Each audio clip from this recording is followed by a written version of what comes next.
Greetings and welcome, my fellow strategists, to a new Let's Play series. Sort of. Let's have a look at Urukon, a high strategy game that the developer was kind enough to send me a key for. Thank you for that. Alright, that's the sponsor warning over.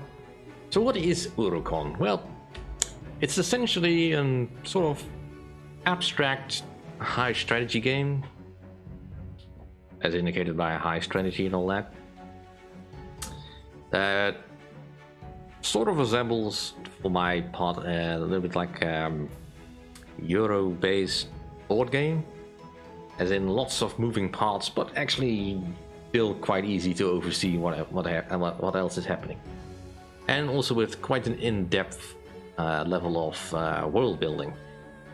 Although, admittedly, during play, that's not something you'll see all that much. Now, there's not much to the settings, basically just resolution and sound levels. Don't know what the large print looks like, because as it stands, I feel it's pretty well enough to see. Also, a decent enough tutorial. I mean, most of it is self-explanatory, just goes with bullet points that are simple enough to follow, with the basic actions you can take. Cultures, which is somewhat important. I won't go over these right now, but for when we're in-game, that's much more important, and advanced concepts, which can also be useful to know about. But we are here to learn about this game. And you do learn much more by playing. So we'll just set up a new game. Welcome to the world of Urukon. Yeah. Alright, so you pick a faction from the starting list. And there's quite a few of them. Each give them a name and exactly how hard the developer feels that it is to do the objective. Because each faction has a separate objective. I mean, some of them have similar objectives, but that's beside the point. It's not just a conquer the world type of game, although you can try for that if you want to. I don't think any of the factions actually have a conquer the world type of thing, and for the most of them, I don't think you can actually, because the goals have a time limit of a certain amount of turns. So yeah. But let's so for this particular playthrough, because I will not be doing all factions, because one thing, that'll take forever, and it will also not be the most interesting thing to watch, in my opinion. Because I do enjoy playing this game, but I'll admit, most of the time you're just staring at numbers that don't really mean all that much. So I will just lay out some basic strategies, and we'll do a couple of games with increasing levels of difficulty. Now, one of the easier factions to start with is the Hegemony, which we'll just give a quick look over the information that it gives us. The old empire of the Mugats created the Hakatas to help and end the final few wars it needed to win. The Hakatas rebelled, and the empire ceased to exist. The Hegemony is a creation of these Hakatas, who want the world to see them as wise builders, and not just violent beasts. Right, so the goal is to control finished landmarks. Note, it just says control, it doesn't mean that you have to build them all. Now, there's several tiers of goals you can get: 5 landmarks, 10 landmarks, 15 landmarks, and we have a time limit of 450 turns.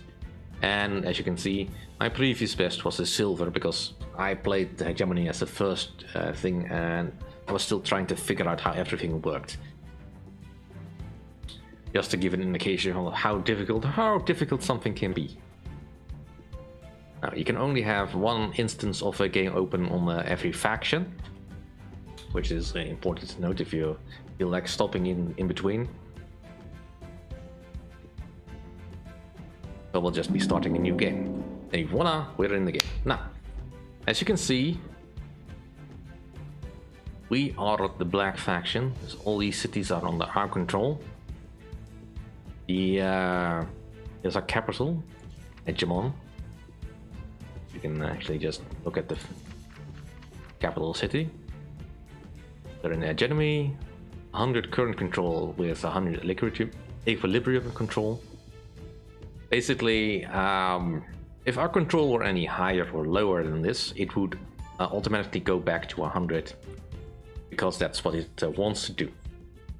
Every city has their own current and equilibrium control level that you may have to keep an eye on. Yields is basically what our population produces per turn. So we're producing mostly violence and labor here. You can have a look at the demographics. Now, Hakatas are the most populous of the group. There's still some number of Mugats here though. And each different population produces a different amount of goods and all that. The region, we are in the Life Giver Valley, which I'll just show you later. Which, once it finally coalesces from its many tributaries, the Life Giver is the greatest river in the known world. It irrigates vast swaths of farmland and can easily be navigated by cargo ships. No other region has seen so many lives, whether soldier or civilian, sacrificed by nations seeking to control its bounty. The landmark we have here is the Palace of the Hounds, which gives us +1 history from Hakatas, which is kind of a neat bonus. Because it basically just means that you get much more from that. And there's not really any excavations going on here. There's 2 excavations being here, but since we have not done any, that's fine. Now you can see the little progress bar here that indicates how far along the landmark is. That's the same for all these progress bars. Those are where the landmarks are. Those we need to control. So most likely I will just be shooting for the landmarks over in here and here. Possibly this one, that one. Palace of Eternal Night. Alright, so you can also turn on the names of all the cities. This is not really important, but it can be useful to help you find stuff. You can also just go for basics if you want them. Now let's go and have a look at the Hakatas, since they are our current faction. These creatures are the product of the old Empire's strict selective breeding of semi-sapient warhounds. They are meant to be living weapons to combat the Gurasti menace. The result was tough, vicious, and cunning. Over time, the Empire became so reliant on Hakatas that when they decided they wanted to be in charge, no one could stop them. Alright, so Hakatas basically produce mostly just violence and fear. And all numbers are given per 10,000 residents, so if we want to capture a city with mostly Hakatas, it will cost this much violence, this much depth per this many people.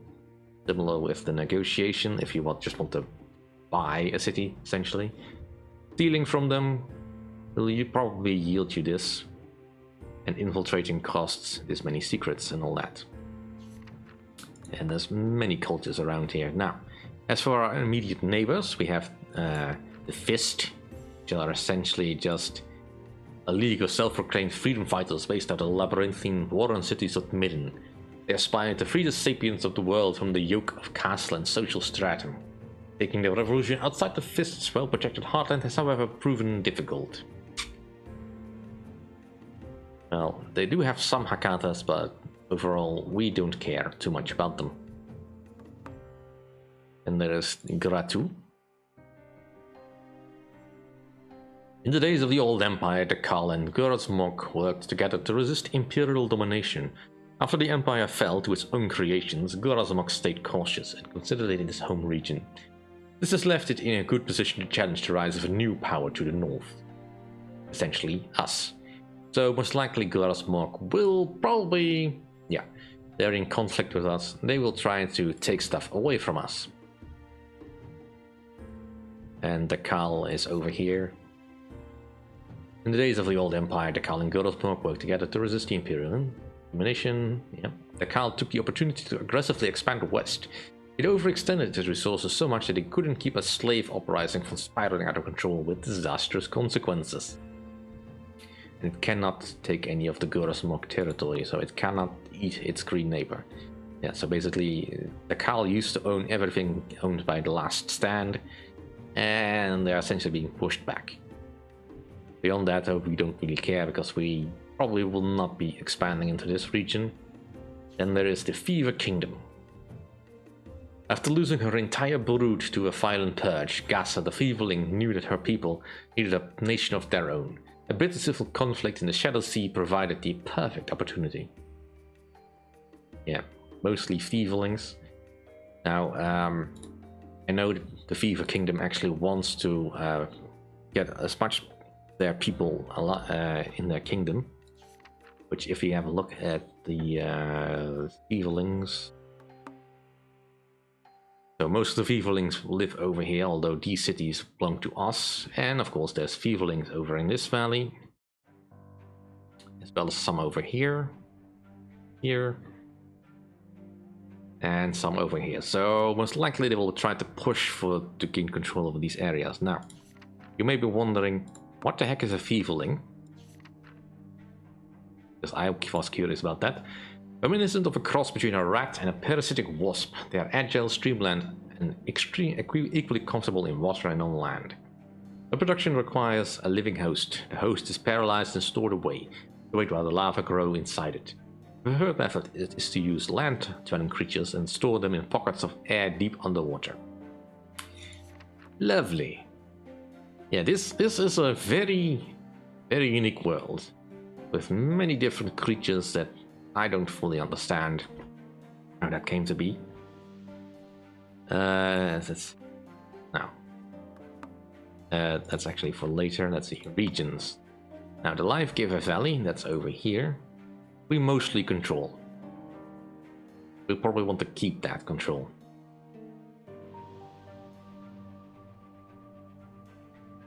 And that's pretty much all we want over there. Now, as for our goal, which is to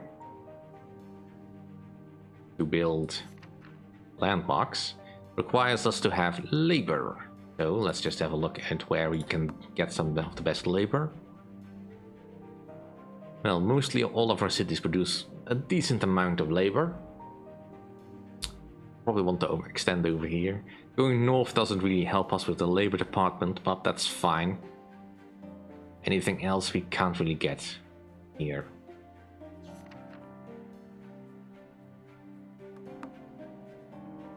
Now, as for what else you can see quite clearly, a couple of the symbols that are maybe a little bit tricky to see, but for instance in Kahalis, there's a slight up point, or a slight upward pointing arrow / triangle.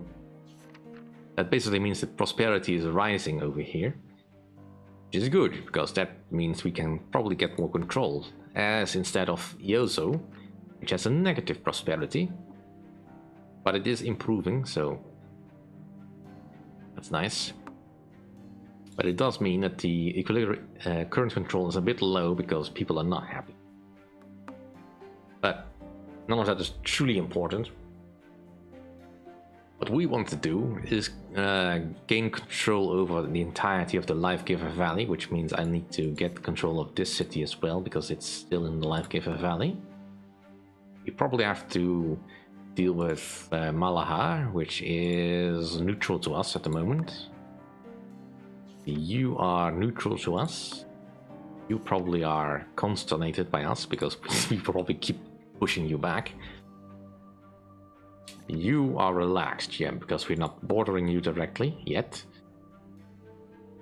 Alright, and we also want to take all of these cities over back here. You can really only deal with cities that are bordering you, which is for things. But let's actually get into what actions you can take. There's an entire list over here. Respond. Respond is basically something you can only do if someone chooses to attack you by using the capture option, because there is a 1 turn delay between tagging a city for capture and then the other player is allowed to respond to it, because you can only get one action per turn. Response is also used in other instances. For instance, if your city is struck by an earthquake, you can respond to limit the amount of damage that's being done to the prosperity. Trade. Trade is actually self-explanatory, really. Any resource we have, we can trade for another resource being sold in a city. Kind of want to look around for some good deals. Trading does not give your resources to the empire that you're trading with, because you're dealing on the city level. Although the empire you're trading with does get a fee based on the trade, so they get a portion,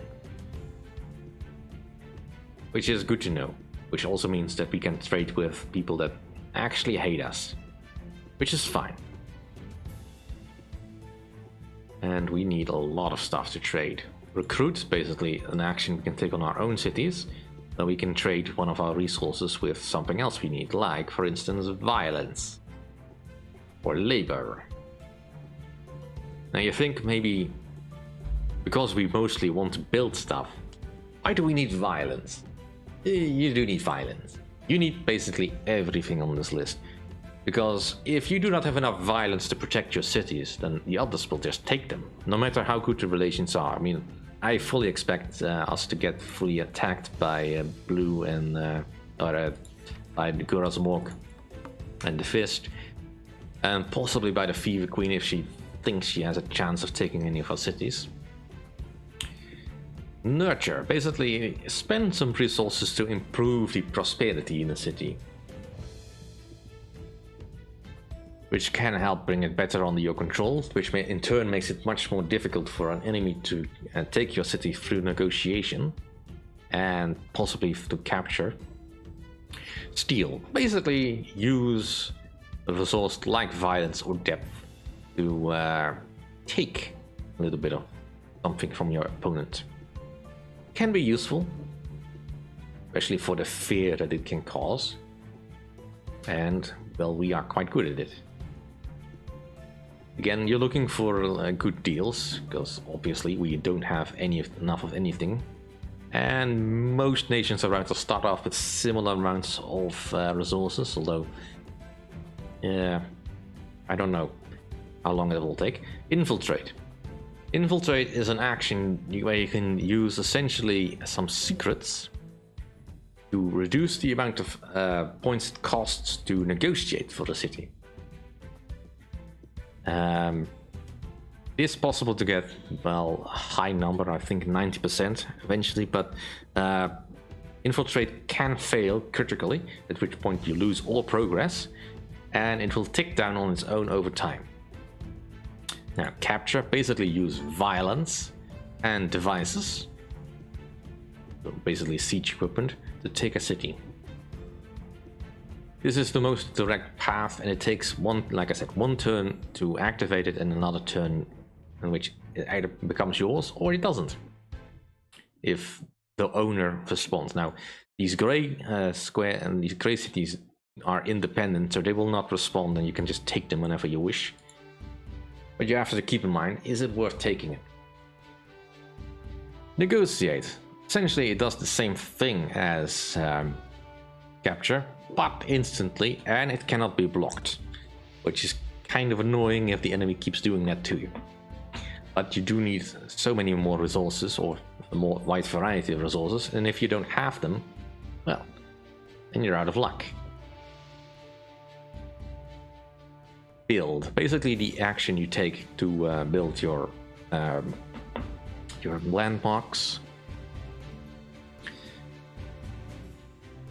It always costs 1,000 labor for every bit of landmark, and you can only build 1%, or actually let's get the landmark. It always takes 1k to improve per turn, so basically we need to put in 29k more labor into this landmark to finish it off, at which point we get loads of history.